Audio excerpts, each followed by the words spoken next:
നമ്മൾ പിണറായി വിജയൻ്റെ വീട്ടിൽ ED റെയ്ഡ് നടക്കുമ്പോൾ പരസ്യമായി ചിരിക്കുന്ന ഒരുപാട് ആൾക്കാരുണ്ട്. അത് നമ്മളെപ്പോലുള്ള ആൾക്കാർ, മറുനാടൻ മലയാളി നമ്മൾ ചിരിക്കാൻ ചെയ്യും. എന്നാൽ രഹസ്യമായി ഉള്ളിൽ പൊട്ടിച്ചിരിക്കുന്ന ഒത്തിരി ആൾക്കാർ CPM-നകത്ത് തന്നെയുണ്ട്. അതെ, ചിലർ അവിടെ പ്രത്യക്ഷപ്പെട്ടു എന്ന്. കണ്ണൂരിലെ വീട്ടിൽ നടന്ന റെയ്ഡ് സ്ഥലത്തേക്ക് ചെന്താരകം അദ്ദേഹത്തിന്റെ മുഖം വല്ലാതെ അദ്ദേഹം പുറമെ ഗൗരവം ഭാവിക്കുമ്പോഴും അതിന്റെ ഉള്ളിൽ ചിരിക്കുകയായിരുന്നു എന്നുള്ള 100%. പുറമെ ശോകമൂകനായിട്ടാണ് വന്നതെങ്കിൽ ഉള്ളിലെ ആർത്തിരമ്പുന്ന സന്തോഷം ആർക്കാണ് തടയാൻ കഴിയുക? അതുപോലെ EP ജയരാജൻ ഒക്കെ ഒന്നും പ്രതികരിച്ച് കണ്ടില്ല. ഇവരുടെയൊക്കെ ഉള്ളിലൊരു സന്തോഷമുണ്ട്, ആഹ്ലാദിക്കായിരിക്കും. ഏറ്റവും അധികം ആഹ്ലാദിക്കാൻ എനിക്കൊന്ന് ബിനീഷ് കോടിയേരിയാണ്. ബിനീഷ് കോടിയേരി ഒരു പോസ്റ്റ് ഇട്ടിട്ടുണ്ട് ഫേസ്ബുക്കിൽ. പക്ഷെ അതിൽ പറയുന്നത് ഇന്നലെ VD സതീശൻ പോയി പ്രധാനമന്ത്രിയെ കണ്ടതിന് തൊട്ട് പിന്നാലെ ഇങ്ങനെ സംഭവം ഉണ്ടായി എന്നൊക്കെയാണ്. അത് അതൊരു സാധാ അന്തം കമ്മിയുടെ ജൽപ്പനമായിട്ട് കരുതിയാണ്. കാരണം VD സതീശനും പിന്നെ നരേന്ദ്രമോദിയും കണ്ടത് ഒരു മുഖ്യമന്ത്രിയും ഒരു പ്രധാനമന്ത്രിയും തമ്മിലുള്ള കാഴ്ച മാത്രമാണ്. കുഴപ്പമില്ല, ഞാൻ കൂടി ഉണ്ട് കേട്ടോ എന്ന് പറയാണ് അദ്ദേഹം. അത്രേ ഉള്ളൂ. കാര്യമൊന്നുമില്ല, ഉള്ളിൽ സന്തോഷിക്കാതിരിക്കുന്നത് എങ്ങനെ? സന്തോഷിക്കുവാതിരിക്കുന്നത് എങ്ങനെ? കാരണം ആ ചെറുപ്പക്കാരനെ ബിനീഷ് കോടിയേരിയെ അയാളുടെ സ്വഭാവമോ അയാളുടെ ട്രേഡോ അതെല്ലാം എന്തായാലും ആയിക്കോട്ടെ, അയാളെ മനഃപൂർവ്വം ഒരു കേസിൽ കുടുക്കി. ആ കേസിൽ കുടുക്കിയതിനകത്ത് പിണറായി വിജയനോ അദ്ദേഹത്തിൻ്റെ ആൾക്കാർക്കോ പങ്കുണ്ട് എന്നൊന്നും ഇതുവരെ പുറത്തു വന്നിട്ടില്ല. പക്ഷേ അയാളെ കുടുക്കിയതിന് പിന്നിൽ ശക്തമായ ഗൂഢാലോചനയുണ്ട്, ഉറപ്പാണല്ലോ. അയാളെ കുടുക്കി 1 വർഷം അയാളെ ജയിലിലടച്ചു. അയാൾ ചെയ്തു കൂട്ടിയിട്ടുള്ള പ്രവർത്തികളുടെ ഫലമായിട്ടായിരിക്കാം അയാൾക്ക് ജയിലിൽ പോകേണ്ടി വന്നത്. ഇയാൾ പലരോടും പല കാര്യങ്ങളും ചെയ്തിട്ടുള്ളതായിട്ട് പറയുന്നുണ്ട്. പല കാര്യങ്ങളിലും ഇയാൾക്കെതിരെ ശക്തമായിട്ടുള്ള എതിരഭിപ്രായങ്ങളുണ്ട്. എങ്കിൽ പോലും ഇങ്ങനെ ഒരു വിഷയത്തിൽ അയാളെ കൃത്യമായി കുടുക്കി. മാത്രമല്ല പാർട്ടി മെമ്പർഷിപ്പ് റദ്ദാക്കി. അതിനൊപ്പം കോടിയേരി ബാലകൃഷ്ണൻ എന്ന് പറയുന്ന പാർട്ടി സെക്രട്ടറിക്ക് ആ പദവി ഒഴിയേണ്ടതായിട്ട് വന്നു.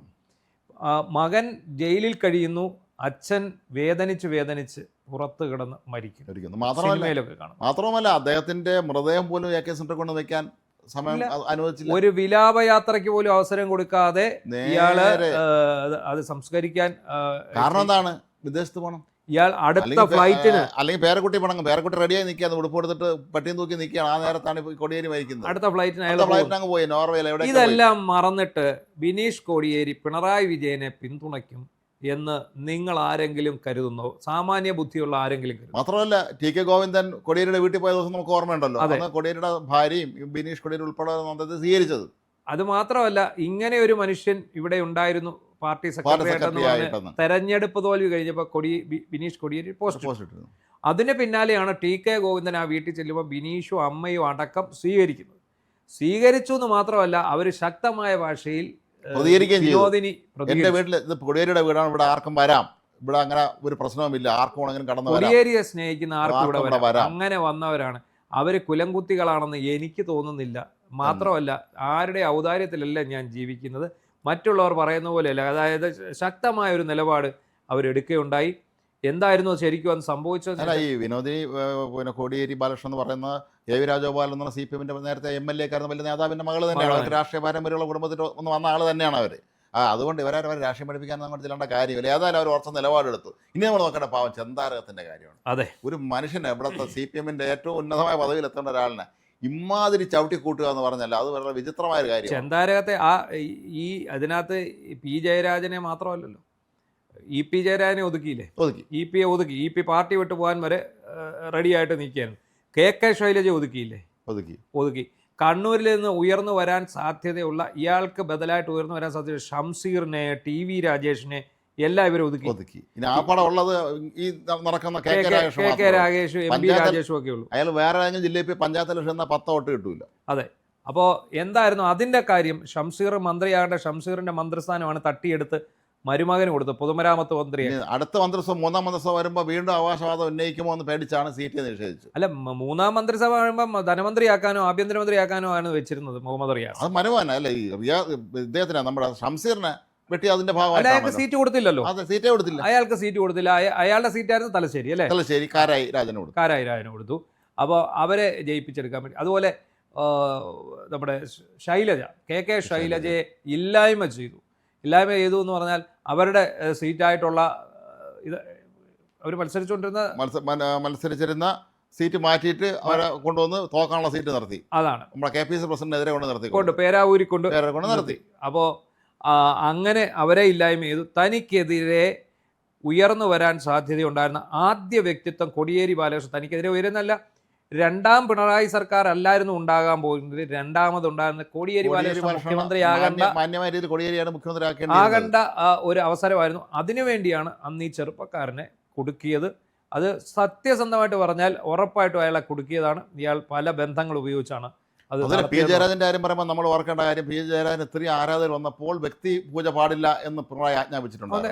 പാട്ടൊക്കെ ഇറങ്ങി കണ്ണൂരിലെ ചെന്താരകത്തെ കുറിച്ച് പാട്ടിറങ്ങിയപ്പം വ്യക്തിപൂജ എതിർത്ത് പറഞ്ഞയാളാണ് പിണറായി. അത് കഴിഞ്ഞ് അയാൾ തന്നെ തിരുവാതിര കളിച്ചു കാരണഭൂതനായി അവസാനം പരിഹാസ്യ കഥാപാത്രമായി. പിന്നെ പി ജയരാജൻ കണ്ണൂർ ജില്ലാ സെക്രട്ടറി ആയിരുന്ന ആളിനെ കൊണ്ടുവന്ന് വടകരയിൽ സ്ഥാനാർത്ഥിയാക്കി നിർത്തി. അവിടെ തോറ്റിട്ട് പിന്നെ തിരിച്ചൊന്നും ജില്ലാ സെക്രട്ടറി സ്ഥാനമില്ല.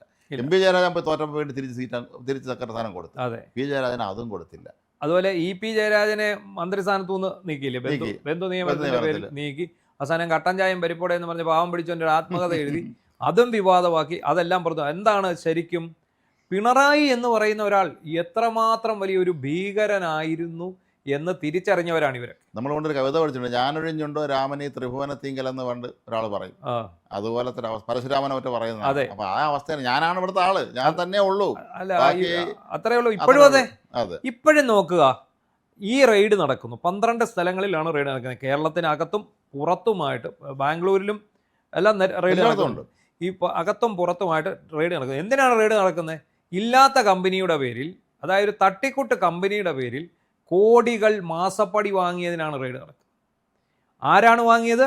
മുഖ്യമന്ത്രിയുടെ മകളാണ് വാങ്ങിയത്. പിണറായി വിജയന്റെ മകളല്ല, മുഖ്യമന്ത്രിയുടെ മകൾ. വെറുതെ പറയുകയല്ല, കൃത്യമായ കണക്ക് സഹിതമാണ് പറയുന്നത്. അതല്ലാതെ വെറുതെ അങ്ങ് അവർ ആകാശം പിടിക്കുന്നതല്ല. ഇത് കൃത്യമായി കണക്ക് സഹിതം തന്നെയാണ് പറയുന്നത്. ഈ പിണറായി വിജയന്റെ മകളല്ലായിരുന്നെങ്കിൽ ഈ തായ്ക്കണ്ടി വീണയ്ക്ക് ഇതെങ്ങനെ ഇതെല്ലാം വാങ്ങിക്കാൻ പറ്റും? ഒരു സംഭവം നടക്കില്ലല്ലോ. സംഭവം ഇല്ലല്ലോ. അച്ഛന്റെ അധികാരം മകൾക്ക് വീട്ടുകാർക്ക് ഗുണകരമായ രീതിയിൽ മാറ്റിയെടുത്ത ഗുരുതര കുറ്റമാണ് ചെയ്തത്. അപ്പോൾ 2017-20 കാലഘട്ടത്തിലാണ് എക്സാലോജിക് എന്ന് പറയുന്ന തട്ടിക്കൂട്ട് അമ്മയുടെ പെൻഷൻ പണം കൊണ്ട് ഉണ്ടാക്കിയതാണ്. പണ്ട് പാലോറ മാത ആടിനെ വിറ്റ് CPM-ന് കാശ് കൊടുത്ത് അങ്ങനെ പടുത്തുയർത്തിയതാണ് ഈ പാർട്ടി എന്ന് പറയുന്നത് പോലെ. പാവപ്പെട്ട കമലമ്മയുടെ പെൻഷൻ കിട്ടിയ ഗ്രാറ്റുവിറ്റി ഒക്കെ കിട്ടി ചെറിയൊരു തുക കൊണ്ട് ചെറിയ രാമൻ നായരെ എന്ന് പറഞ്ഞ പപ്പ ഒരു സിനിമയിൽ പറയും. അതുപോലെ ചെറിയ ഒരു കമ്പനി തുടങ്ങി. ഈ ചെറിയ കമ്പനിക്കകത്താണ് ഈ 1.25 കോടി രൂപയുടെ മാസപ്പടി വരുന്നത്. അതിന് GST അടച്ചു. അതാണ് ഞങ്ങൾ GST അടച്ചു. അതായത് മോഷ്ടിച്ച പണമാണ്.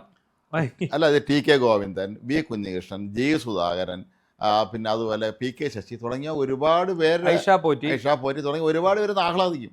അവര് മാത്രമല്ലെന്ന്, ഇവരെ പാർട്ടിക്കകത്ത് ഒരുപാട് ആൾക്കാർ ആഹ്ലാദിക്കും. സത്യമാണ്. തോമസ് ഐസക്കിനെ സഹിതമാണ് ഇയാൾ ഒതുക്കിയത്, അല്ലേ? തോമസ് ഐസക്കിനെ ഒതുക്കിന്ന് എങ്ങനെ പറയാൻ പറ്റുമെന്ന് നമ്മളോട് ചിലർ ചോദിക്കും. പത്തനംതിട്ട പോലൊരു പാർലമെന്റ് മണ്ഡലത്തിലെ സീറ്റിൽ കൊണ്ടുവന്ന് ഇട്ടുകൊടുത്തു കഴിഞ്ഞാൽ തോമസ് ഐസക് അല്ല, ആരാണ്? സാക്ഷാൽ പിണറായി വിജയനാണെങ്കിലും അവിടെ പരാജയപ്പെടും. അല്ല, ഞാൻ പറഞ്ഞിട്ടില്ലേ ഒരിക്കലും ഒരാളിൻ്റെ അടുത്ത് പറഞ്ഞത്, ഈ പ്രധാനപ്പെട്ട ഉന്നതതല യോഗം നടക്കുമ്പോഴൊക്കെ തന്നെ ഈ പിണറായിക്ക് അയാൾക്ക് അപകർഷത ബോധമുള്ള ഒരാളാണ്. ഇയാൾ കൂടെയുള്ള വിവരമുള്ളവനെ ഈ അപമാനിക്കുന്ന ഇയാളെ സ്ഥിരം പതിവാണ്. അപ്പോൾ പ്രൊഫസർ രവീന്ദ്രനാഥായിരുന്നു ഇയാളെ സ്ഥിരം ടാർഗറ്റ് എന്ന് പറയും. രവീന്ദ്രനാഥ് നല്ല വിവരമുള്ള മനുഷ്യനാണ്, അദ്ദേഹം സൗമ്യനാണ്. അപ്പം അദ്ദേഹത്തിന് പലപ്പോഴും ഇയാൾ ഇത്തരം ഉന്നതതല യോഗങ്ങളിൽ വെച്ച് അപമാനിച്ചിട്ടുണ്ടെന്നാണ് പറയപ്പെടുന്നത്. അതുപോലെ തോമസ് ഐസക്ക് ഇങ്ങനെയൊക്കെ പറയുമ്പോഴും തോമസ് ഐസക്ക് ഈ വിഷയത്തെ അറിയുള്ള ആൾ തന്നെയാണല്ലോ. അപ്പോൾ എന്തെങ്കിലും സാങ്കേതികമായി ഇതിൻ്റെ ഒരു സാങ്കേതിക ഭാഷ സംസാരിച്ചിറങ്ങുമ്പോൾ മതി എന്ന് പറയുന്നു. മതി ഇനി വിശദീകരിക്കേണ്ട. അത് പുള്ളിക്ക് മനസ്സിലാകാത്തതുകൊണ്ട്. പുള്ളിക്ക് മനസ്സിലാവില്ല, പുള്ളിക്ക് ഇതൊന്നും അറിയില്ല. പുള്ളിക്ക് ആകെപ്പാടെ അറിയാവുന്നത് കടക്ക് പുറത്ത് എന്ന് പറയാം. കടക്ക് പുറത്ത്, പിന്നെ നെമ്മീൻ ഏത് കടലിൽ നിന്നുള്ള സാധനമാണെന്നുള്ള പുള്ളിക്ക് അറിയാം. ഇത് ഏവിടുത്തെ നെമ്മീനാണെന്ന് പുള്ളിക്ക് അറിയാം. ഇത് അറബിക്കടലിലെ നെമ്മീനാണോ ബംഗാൾ ഉൾക്കടലിലെ നെമ്മീനാണെന്ന് കൃത്യമായി ഇങ്ങനെ ഒരുത്തനെ ഇപ്പോഴും താങ്ങാൻ ആളുണ്ട്. അവിടെയാണ് നമ്മൾ പറയേണ്ടത്. ഇങ്ങനെ ഒരുത്തനെ താങ്ങാൻ ആളുണ്ട്. അയാൾക്ക് വേണ്ടി സിന്ദാബാദ് വിളിക്കാൻ അണികൾ വന്ന് നിൽക്കുകയാണ്, മരിക്കാൻ തരാം. ഒരുമാതിരി തമിഴ്നാട് സംസ്കാരമായി പോയി. അതെ, ഇത് വേറെ നിവൃത്തി ഇല്ലാത്തതുകൊണ്ട് വിളിച്ച് പറഞ്ഞ ചെല്ലാതിരിക്കാൻ പറ്റുമോ? ചെന്നില്ലെങ്കിൽ എന്താണ്? എം വി ഗോവിന്ദന്റെ പ്രസ്താവന ഇപ്പം നമ്മളിപ്പോൾ ഷൂട്ട് ചെയ്തുകൊണ്ടിരിക്കുന്നതുകൊണ്ട് അറിയില്ല, വന്നിട്ടുണ്ടോ ഇല്ലയോ എന്നറിയില്ല. എം വി ഗോവിന്ദന്റെ വിഡിത്തം പ്രസ്താവനയും നമുക്ക് പറയാൻ പറ്റില്ല. എം വി ഗോവിന്ദന്റെ വിഡിത്തം വന്നിട്ടുണ്ടോ എന്നുള്ളത് ഇനി നോക്കിയെങ്കിലേ അറിയത്തുള്ളൂ. എന്താണെങ്കിലും ഒരു കാര്യം ഉറപ്പ്, ഈ പിണറായി വിജയനെ വീട്ടിൽ റെയ്ഡ് നടക്കുന്നു, മകളെ ചോദ്യം ചെയ്യുന്നു, പിണറായിയെ ചോദ്യം ചെയ്യുന്നു. ഇനി ഇയാളെ അറസ്റ്റ് ചെയ്യാൻ വേണ്ടി കാത്തിരിക്കുന്ന ഒരു വലിയ ജനസമൂഹം ഈ കേരളത്തിലുണ്ട്. അത്രയ്ക്ക് സന്തോഷിക്കുന്ന ജനസമൂഹമുണ്ട്. ഈ UDF അധികാരത്തിൽ വന്നപ്പോൾ സന്തോഷിക്കുന്നതിൻ്റെ 10 ഇരട്ടി ആൾക്കാർ CPM-കാരടക്കം ഇപ്പോഴും സന്തോഷിക്കുന്നു. ഇതിനകത്ത് യാതൊരു രാഷ്ട്രീയ വലിയൊരു വിഭാഗം നേതാക്കളും അണികളും അത് ആഗ്രഹിക്കുന്നുണ്ട്. പരസ്യമായിട്ട് അവർ പുറത്ത് പറയുന്നില്ലെന്ന് മാത്രമേ ഉള്ളൂ രാഷ്ട്രീയ മര്യാദകളുടെ പേര്. ഇതിനകത്ത് യാതൊരു രാഷ്ട്രീയ പകപോക്കലുമില്ല. കൃത്യമായ കോഴ മേടിച്ചതിൻ്റെ കൃത്യമായിട്ടുള്ള കേസാണുള്ളത്. ആ കേസിൽ ഉപ്പ് തിന്നുന്നവൻ വെള്ളം കുടിക്കട്ടെ എന്ന നിലപാടിലേക്ക് പോവുക എന്നുള്ളതായിരിക്കും പ്രിയ സഖാക്കൾക്ക് നല്ലത്.